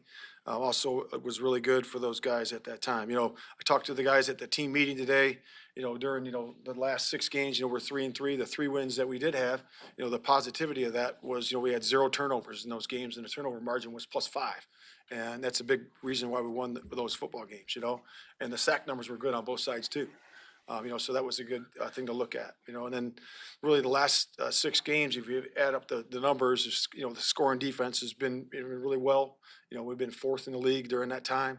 The run offense and run defense again has been 3rd and 1st in the league, and then the third down percentages are really good, both in the top 10 during those games, and that was the reason why we're in most of those games. Had a chance to win 3 of those, and a chance to win the 4th, and potentially another one there as well. But that was really good as well. With that, I'll open up to questions. When we talked to Andrew Janoko last week about Justin, he was saying that he'd be watching the throws to see if there's any wobble, or I think the word he used was flap. How have Justin's throws looked to you? Yeah, we're again evaluating that as we go. I think they look good. I think he's in a good spot. And again, we'll know exactly where we're going to be probably more on Wednesday. I don't really have any more updates than that, but in terms of him throwing the ball, it looks to be good. Was he able to do everything in practice today? Was he a full? He was out there practicing. Really, like I said, we only had individual. That's all we had was individual today. Worked through that, and going from there. Has he been medically cleared now? Like I said, I'll update the injuries on Wednesday. Okay, so Wednesday we'll find out if Justin's 100% medically cleared to play. I mean, that's fine with me. I would prefer them now that we understand. I would just, and I know they have to ask, but I guess you should just start asking these questions a little closer to Wednesday. Some of them, or just on Wednesday, because he's never going to give you any injury updates. It's never, he gives you the most generic type of updates. So just let's stop asking some of these injury questions. So Matt, you guys were not able to make a determination today whether or not he'll be able to start Sunday? Yeah, we just need more time. We need teamwork. We need that, and we'll eventually get there. We're just not there right now. What will the teamwork show you that you haven't seen yet? Well, just functioning in the game of football, and that's a big part of it, and that's really the only update I have. But once we see him in the game of football, in terms of going against the scout team and all that stuff, and taking snaps and playing full speed, and then we'll make a determination. We're just not there today. What feedback is Justin giving you guys when you talk to him after practice and say, how's it feeling? How does the throw feel?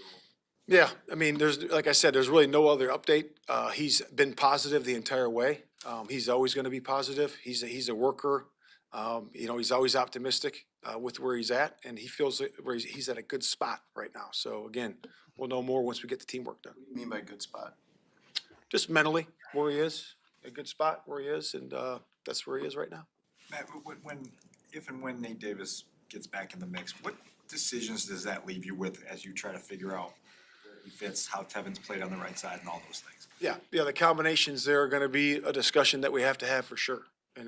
Nate's a good player, and Cody's a good player, and Tevin's a good player. So it's a good problem to have. But we'll look at it and put our best five out there. We're going to put out there for. I'll just say this right now: Cody Whitehair is not playing again. Like unless we need him to step up, Cody Whitehair should not be starting. Regardless of where you put Tevin, I actually really like him on the right side next to Darnell Wright. Nate Davis, if he's willing to play on the left side, awesome. But Cody Whitehair, just don't march him out on the football field in favor of either of those two guys, because I think he's seen his best days and they're not in front of him. So it should be Nate and Tevin, period. The Lions. You see Nate as flexible enough to play either side in the interior? Yeah, I see both. I see really all three guys being able to flip and play. We just got to figure out the best combination, who's next to who, and what gives us the best spot. What are you expecting to be better about your offense once Justin is back? Yeah, I would say that, like I told you before, the experience factor, him being in there, understanding the whole offense, which Bajent, of course, like as we have discussed, was able to chunk a bunch of information, and we're certainly pleased where he is. But being that, he's been through it a whole year, understands the concepts, really, I'd probably say that is part of it. And then the ability. He could also take it to the house on any type of play, breaking down. He could just outrun the defense. Those are those factors as well. But yeah, just saying. Ability to stretch the field vertically and horizontally in the run game as well. And then having to be able to really focus on in the passing game, the ability to run, in a drop back pass or in a boot situation. So, and really hurt you that way. So there's a lot of things that he brings to the table. And again, when he's healthy, he'll be back. He'll be our starter, and we'll see where it is. Has his time not playing made you appreciate him even more? Those things that you were just explaining? Yeah, it's really appreciate both guys. Appreciate the young guy coming in for what he did, and also appreciate Justin, for what he brings to the table. Obviously his best game of this year was the Washington game. You certainly, point back to that game, and man, it was a heck of a game to watch. And, he really did a nice job of managing that game, really delivering, to our skill and letting those guys run. And during the course of that game, and obviously DJ was a big highlight of that, and our ability to run the ball as well was good. That's the blueprint, right? I mean, is that the level that you are looking for the Washington game out of Justin Fields every time he goes out there? I mean, anytime a guy performs at a high level, that's where your mark is. You want to always shoot for that, and that's a big part of it, really, in anybody, anybody's performance. I'm sure DJ would point to that game too and say, yeah, I wish I played like that every single game. What have you guys talked about with Justin over the past month when he's been out, as far as things from those first 6 games that you want him to clean up and tighten up when he's back? Yeah, really I'm not going to get into details of each guy or into Justin about what we talk about, what improvements are, where they need to improve on, because that would be a long list of each guy, Yeah, but just toss us a bone here, Coach. Just throw us a bone. Just say something. I hope Justin worked on settling a little bit more. I hope Justin worked on recognizing, when the play is broken down, just any little thing because it's not a secret. Like, we all kind of know the flaws of each quarterback. It's just, you're trying to Belichick us, and you're not Bill Belichick by any means. So just a little more. I'm not saying give us everything. I understand they can't fucking give us everything, their entire game plan. But when they say, hey man, what would you, is there anything that they like to work on or something like that? You can, you as the coach, as the guy that's supposed to help with development or, hopefully with certain players, should be allowed to say that. I don't think you should handcuff yourself. Hey, there's two things in the run, No two bones things in the allowed. pass, Yeah, and right. that's how we No focus bones our allowed. attention on. But just fundamentals and technique, really of his position. And that's what we're focusing on each guy. You guys spend a lot of time on that the past month while he's been out? Because I know he's been staying dialed in and everything, but he is a little more free to work on stuff like that and to almost like a year-end or a bye-week type review of his first 6 games. Did you guys use a lot of that month? Certainly, we do that with all our injured players. The guys that are injured, that are out, you have time to reflect, go back and look at your tape. How do you improve and look at your body of work that you've done thus far? And we did that with everybody. Everybody does that. And that's an important part of getting better. How do you utilize your time when you're during injury to keep your wind up, number one, keep your conditioning level up, and have the ability to rehab that body part, whatever that is, but also mentally really focus on your job, how you can do it better. And really it comes down to the fundamentals and technique of your position. And it's about the details of that. You getting with your coach and partnering with your coach to be able to get that done. Matt, this offense that you go up against on Sunday is pretty potent, maybe as good as any you've seen. What is the initial thing that jumps out to you when you start to see why they've been as productive as they? I would say balance. The ability to distribute the ball. And if you look at their production, where it comes from, obviously the backs are a big part of what they do. The addition of the new back that they have, obviously an explosive player with Montgomery. I think that's a really a yin and a yang type of situation, really good for them. Obviously the rising of their tight end, Laporta, I think he does a really good job in that offense. And then their receiving core. You got St. Brown, who's a big part of their production as well, and those guys being able to distribute the ball to those guys equally, and that's what makes it so hard to defend. You mentioned Gibbs. What have you seen on him as a rookie in terms of a guy who's really kind of seemed to hit a springboard here recently? I'll tell you this. If Gibbs gets into the open field and the Bears defense decides to have one of those games where it's all arm tackles like we've seen, it's going to be a long fucking day. It's going to be a long day because Gibbs will take it to the house on you if you go ahead and allow him to. Yeah, just the explosiveness. The same thing we saw when he was coming out. We all went down there and visited with him, and we certainly, really liked his tape coming out and the explosiveness that he brings, in the screen game, in the run game, the cutback ability, the ability to circle your defense and bounce it outside. So yeah, I would say that. And when Justin went down, you guys were still trying to figure out your offensive identity as a whole. You guys have kind of figured that out since he's really been out. How do you expect that to help him when he comes back, that you guys kind of know who you are more than when he went out? Yeah, I mean, it's, again, I think that the offense is going to be, where it is, based on the talents that we have available to us, So I think that, when there's an injury at receiver or running back, you kind of curtail your offense to that. It's no different for the quarterback. We're going to curtail it a little bit, for Justin and to fit his style. What does that mean? It means, okay, we're going to bring back the quarterback runs. We're going to bring back the keepers. We're going to bring back the different things that we've done, with Justin that are effective. But it doesn't necessarily have to be runs and keepers and shit. Like just getting him outside the pocket and on passing plays, utilizing him more under center in order to, disguise some of these. Like it just, I don't believe him when he says that they curtail the offense to each guy. I don't see it as much. I now that we've watched a little bit of Tyson Bagent's, his career, we've seen Justin Fields and we've seen him in this offense, both quarterbacks. I don't believe that. I think it's we're going to run this. We're going to run this, and that's how we're going to do it. Adding a couple of QB runs here and there isn't necessarily curtailing to your quarterback. Allow Justin to get outside the pocket. If he reads it, if he sees it and he makes a throw, awesome. But if he doesn't see it, he can go ahead and take off on his own. It doesn't need to be a designed QB run in order for him to succeed. I don't believe that's the reason why Justin Fields has had success in the past or is going to have success in the future. It's not what I would do as a coach in using Justin Fields. And to go from there. But again, if it was, Nate was starting for us, we'd do the same thing with him, so it's important that we enhance the skill levels of our players. Did you hear back from the league on, did you hear back from the NFL on the DJ Moore offensive pass interference calls? I have not heard back yet. How did you guys use the mini buy or whatever you want to call it with Montez? I know he came in, it was kind of a whirlwind, there's not a lot of time to get his bearings. Yeah. Were you guys able to use some of this extended break for that, or was he just? Yeah, certainly. He's no different than anybody else. He is different than everyone else though, because he got traded Yeah. here like a week ago. So what's your point? Montez has had to catch up in a way that not everybody else has. Oh, I Now got you. we get an Yeah. extended break with Montez. Certainly. Work with him on the scheme and everything like that, so it is different than everybody else. What did you do with Montez in this situation? Yeah, just working with Travis, and Hines extra, they've been doing that. They've been working with him all the way to catch him up, and he's done a good job with that. He's super smart. Obviously a big talent. You saw all the pressures that he gave us, Like I said, at this point, it's just learning calls, right? He's been in the league for a long time. It's just learning the lingo, learning, where to line up in certain plays.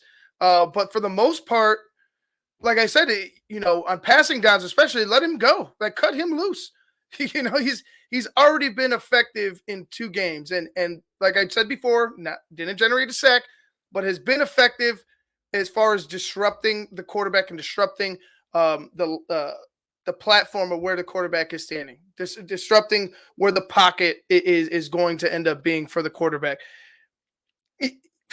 Yeah, for me, you don't really necessarily need to have a full, breakdown of what's going on. I think right now he can go ahead and live off of his talent and just continue to progress and learn throughout the rest of the season. I think he's going to be just fine. I don't think it's going to affect him at all. I think he'll be just fine in this defense.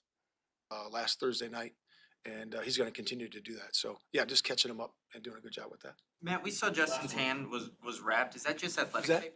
We saw Justin's hand was wrapped at practice. Is that just athletic tape right now? Yeah, he's like he said, he's tried different things. He started with a glove, and he's cut the thumb out and all that sort of stuff. And that's just another way that he feels comfortable. All right. Well, there you go. That was the weekend review. The weekend review from the Chicago Bears. That last one was from yesterday. Matt Eberflus discussing the Bears after the Panthers win and after the little break that the players got, little 3-day break this weekend the players got coming into Monday. Like I see the chat and the chat, obviously I know where you stand, where I stand. Ryan Poles just seems to be a guy who's going to quote unquote die on this hill, right? He believes in Matt Eberflus. He's going to give him every benefit of the doubt he can, right? If it gets ugly, I don't think he has a choice. If it gets ugly, I don't think he has a choice. Now, for me as a Bears fan, I hope it doesn't. I hope it doesn't get ugly to the point where, we're on another 7-game losing streak or something to that effect. And, there's no one in sight. I hope it doesn't get to that point. But as of right now, what we hear, what we see, it doesn't give me the optimism to go, to be the guy that's, we're going to do it this week. This week is going to be the week that, where we change it all around. We this is going to be the week where the offense completely clicks. It's so week to week, and there's more valleys than there are peaks with this team, especially on offense, that I can't believe in anything that they say as far as the progression goes. The defense, Bob had a point.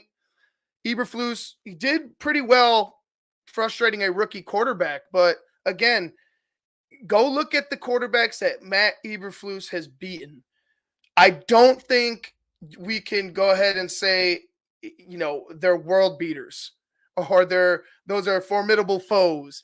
These are guys, Bryce Young, inexperienced. Other guys have been journeymen. Some guys have been benched for better players. So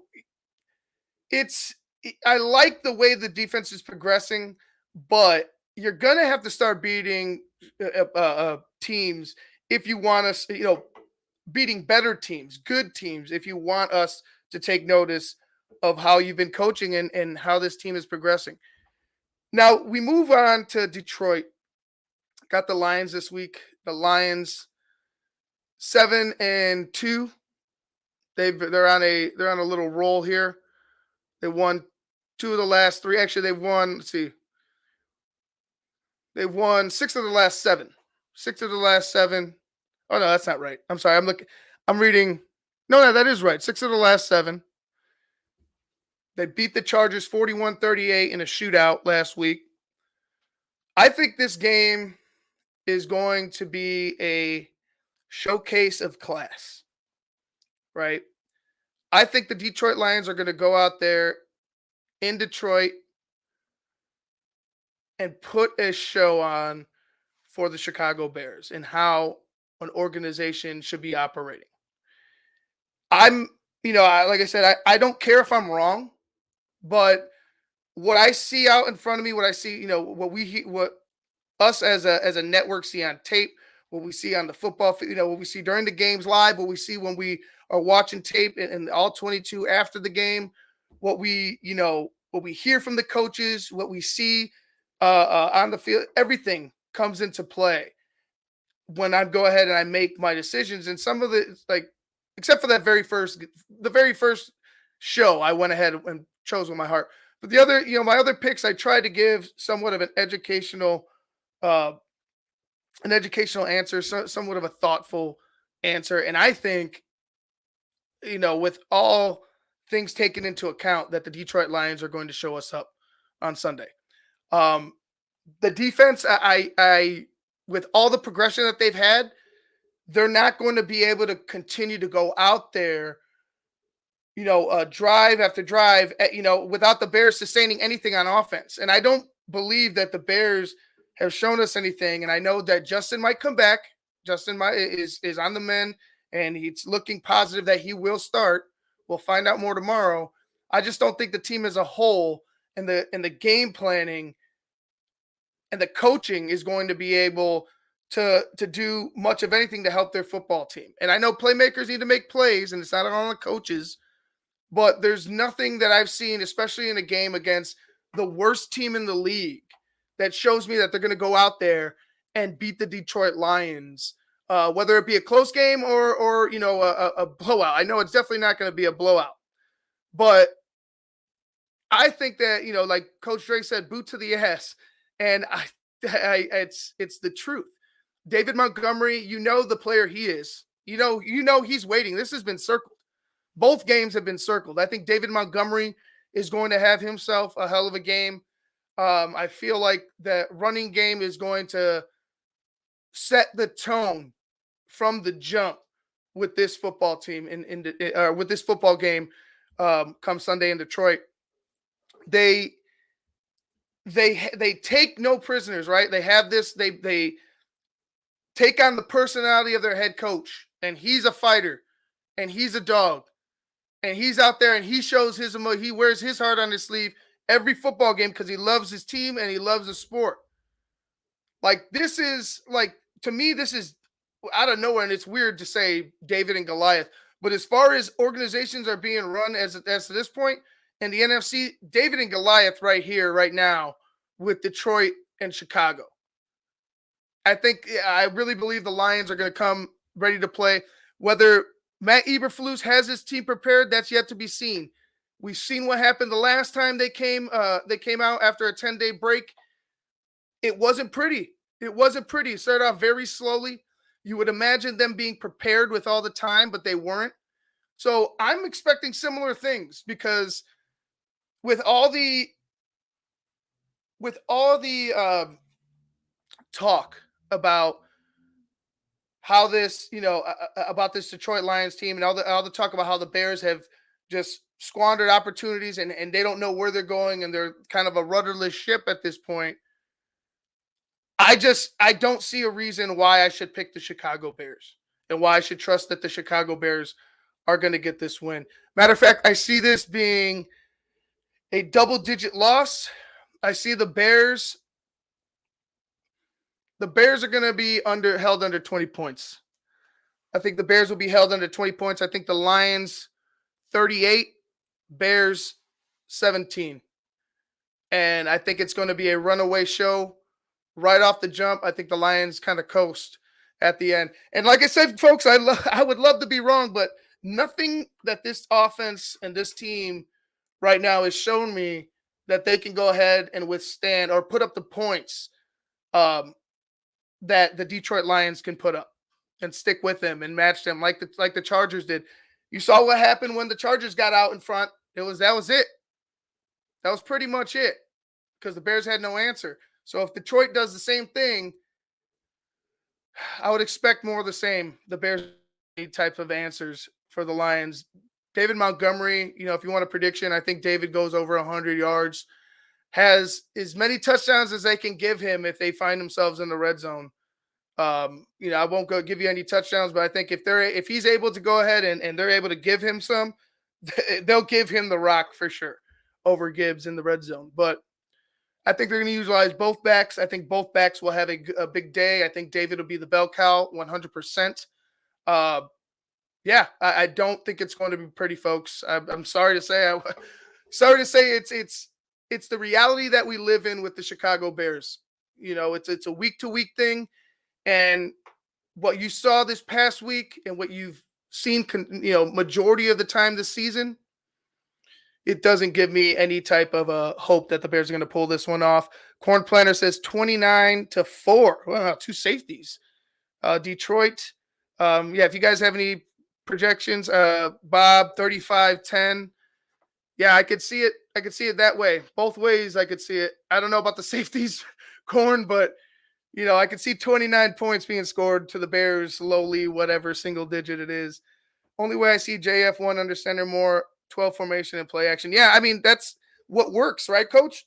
That's what was working. That's what was successful. Those types of formations were benefiting Justin. And it was asked to the coaches, it was asked to Matt Eberflus a couple weeks ago. I think I have a short out there on it. Oh, yeah, there's plenty of ways to win. There's plenty of ways. No, Coach. No, the thing is yes. You know what? I'll say this. Yes, Coach. There are plenty of ways to win, but your team, the way you're built, wins like that. Wins with 12-man formation. Wins with a heavy run game, a heavy run presence. That's how your team is successful. And if you can't recognize that, if you're still so adamant to finding any way possible or utilizing every avenue you can in each game, it just doesn't make sense, especially if, especially if what you're doing is working and when you get away from that, it doesn't. And Coach Dre's on the money. Like that's like, it's the only way I see that this Bears team is going to continue to, or is going to find success. You've seen it in the Denver game. You've seen it in the Denver game for a half. You've seen it in the Washington game. Those are things that need to be considered when, we're talking about moving forward and who's calling the plays and how this offense is run. Damian, 27-20 Bears. All right, Damian, what an upset. Okay.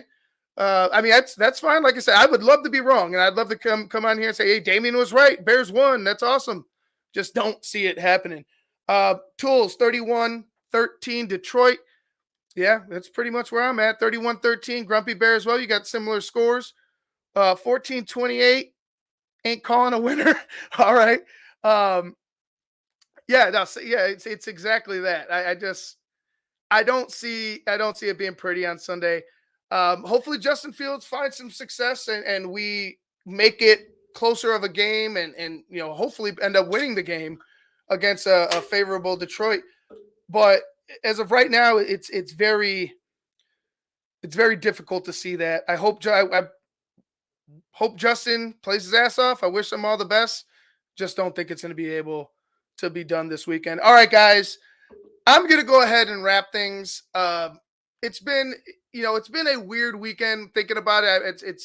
I know Thursdays just so far away from Tuesday, and we kind of like try to forget about it. But to me, I've been thinking about it majority of the weekend and how this offense can get going and where we're headed as a football team.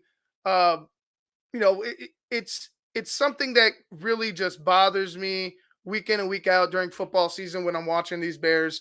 Um, where where does it stop? Where do we see a true point, a jumping off point from you going from a bad team, a very bad, mediocre team to, okay, now we could see some progression to where we believe it's sustainable. Now we've seen you do this for 3 weeks in a row, 4 weeks in a row. You 5 weeks in a row, you might have lost one, but that game was, a close fought game. Like those are things that I need to see, and I'm just not seeing it. Anyways, guys, I'm Ivan Vargas. Thank you guys for joining me here on another Bear Show. Make sure you like, share, and subscribe to the Tape Never Lies Network. Become a patron today. You get all the breakdowns from DDP. You get pop-up shows. You get all the updates, all Chicago Bears content, the best Chicago Bears content on the planet. Well, we'll see. Hopefully I'm wrong, but hopefully I don't see it happening against Detroit. It might be one of those days that you just kind of look away and you got something else on and you're just keeping an eye on the Bears. Me, unfortunately, I can't do that. I got to go ahead and sit and watch every time it's a massacre or a fiasco. So either way, enjoy the weekend. Thank you guys for coming in. Thank you guys for sharing all the love. Thank you guys for joining in and giving me your opinions as well. We'll see you guys next Tuesday on another Bears show. Peace.